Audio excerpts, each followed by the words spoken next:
Let us face, without panic, the reality of our times, the fact that atom bombs may someday be dropped on our cities, and let us prepare for survival, understanding the weapon that threatens us.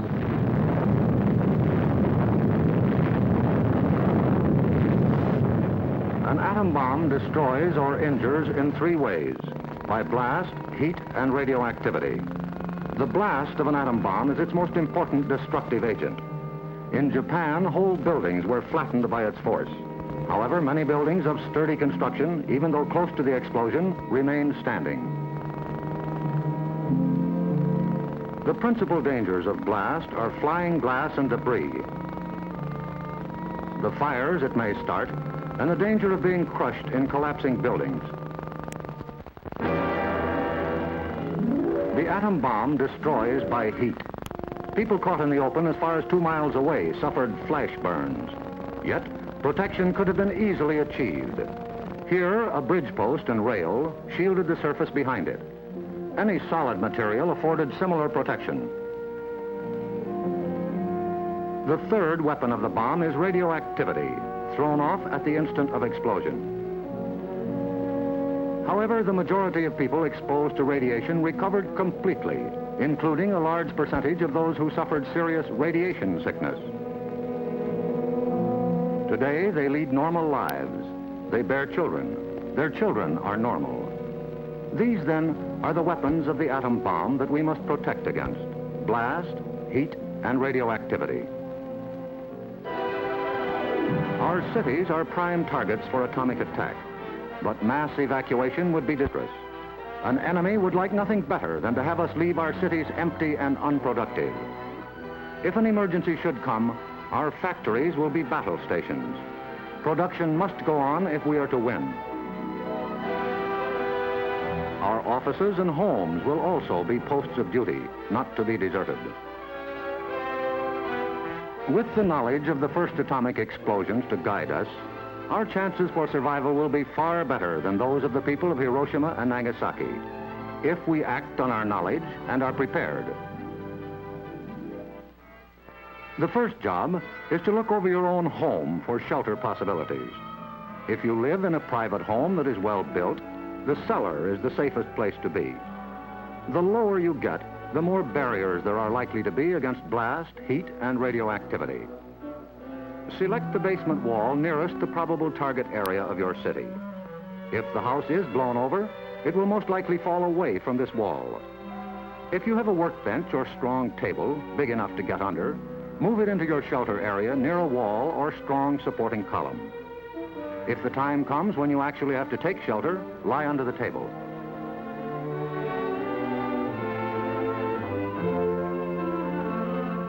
If you live in a home that has no basement, choose a shelter area without windows on the ground floor. An interior hallway is probably best. In time of emergency, the shelter area should be cleared of mirrors and other objects that might cause injury. If you live in an apartment house, rules for taking shelter will be posted in your building. Learn them. Also, learn the location of public shelters in areas where you work or frequently visit. There are many things you can begin doing right now. Fireproof housekeeping is one, so clean up that attic. Keep waste in covered containers. Don't let trash pile up in the yard. Set aside a small supply of canned goods. They're safe from radioactivity.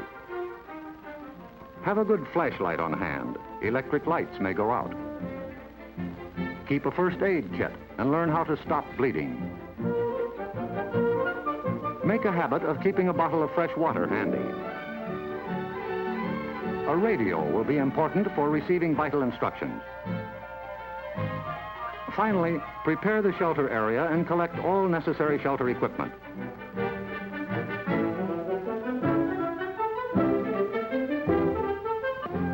In case of an actual raid or test drill, the alert will be a warbling siren blast lasting 3 minutes.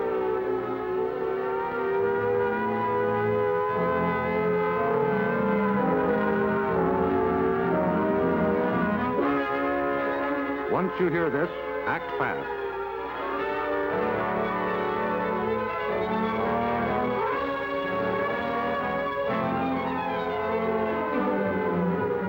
pull down the shades or blinds and close the drapes against flying glass.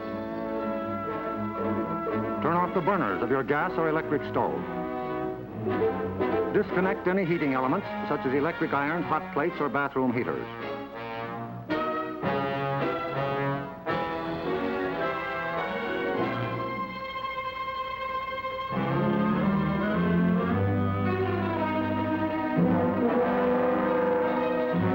Close all outside doors, but leave them unlocked. Turn off the gas or oil burners.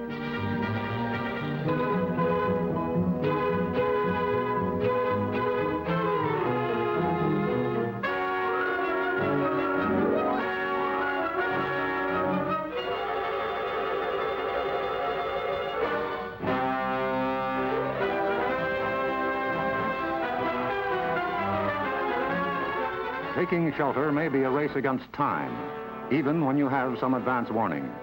But possibly, there may be no time. An attack could come without warning. The sky would suddenly light up. If a doorway is right at hand, use it. If the nearest shelter is more than a couple of steps away, fall to the ground immediately. Flying glass and debris are immediate dangers, so stay where you are until you're sure it's safe to move.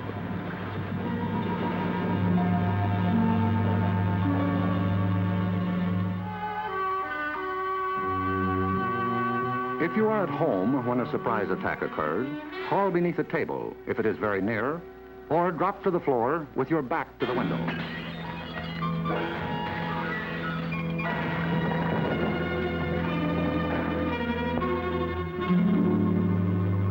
The immediate danger is over in about a minute, unless the explosion occurred near the ground or water. In this case, radioactive materials are trapped in the particles of dirt or water thrown up by the explosion. When these particles fall back to Earth, they may be dangerous. So get indoors immediately after a ground-level explosion. Cover broken windows against radioactive dust with blankets or cardboard. Civil defense radiological teams, equipped with radiation survey meters, will check on contamination in any bombed area. Stay under cover until you hear officially that it is safe outside. If you have been exposed to radioactive dust, wash the exposed areas. Pay particular attention to your hair. Get all the dirt from under your fingernails. If the people of Hiroshima and Nagasaki had known what we know about civil defense, thousands of lives would have been saved. Yes, the knowledge is ours, and preparation can mean survival for you. So act now. Someday your life may depend on it.